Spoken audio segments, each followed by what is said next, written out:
चंपापुर जंगल में टुनटुनी चिड़िया अपनी माँ टूनी चिड़िया और अपने पिता बंटी कबूतर के साथ रहा करती थी और वो एक दूसरे के साथ बहुत खुश थे। उनके दिन इसी तरह हंसी खुशी से गुजर रहे थे। एक दिन बंटी कबूतर अपने खेत में टहलने के लिए जाता है। वो अपने खेत में टहल ही रहा था कि इतने में ही उसकी बेटी टुनटुनी चिड़िया उसके पास आ जाती है और अपने पिता बंटी कबूतर से कहने लगती है, अरे पिताजी, जल्दी से घर पर चलिए। मम्मी की हालत बहुत ही खराब हो गई है।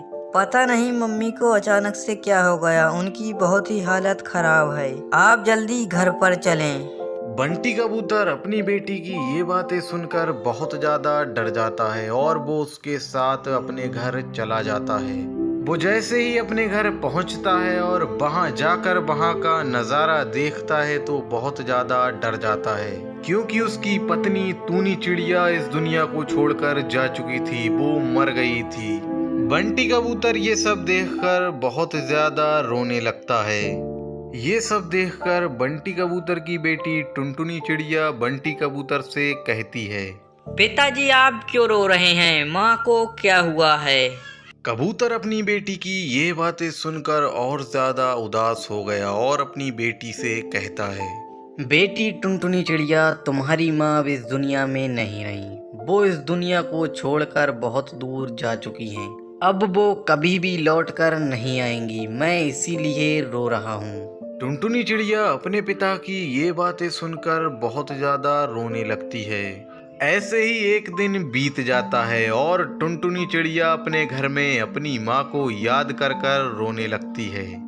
तभी उसका पिता बंटी कबूतर उसके पास आता है और अपनी बेटी टुनटुनी चिड़िया से कहता है, बेटी, अब तुम मत रो। तुम्हारी माँ अब लौट कर नहीं आएगी। मुझसे तुम्हारा रोना नहीं देखा जा रहा है। तभी टुनटुनी चिड़िया अपने पिता से कहती है, पिताजी, मैं बहुत ही अकेली हो गई हूँ। मुझे टाइम टाइम से खाना कौन खिलाएगा और मुझे टाइम टाइम से कौन नहलाएगा? अब मेरा ख्याल कौन रखेगा? मम्मी भी नहीं है। टुनटुनी बेटा, तुम मत रो। मैं तुम्हारा बहुत ख्याल रखूंगा। मैं तुम्हें माँ और बाप का दोनों का ही प्यार दूंगा। और वो दोनों अपनी जिंदगी हंसी खुशी गुजारने लगते हैं। तो आपको ये कहानी कैसी लगी कमेंट में ज़रूर बताएं और ऐसी ही कहानी देखने के लिए हमारे चैनल को सब्सक्राइब करें।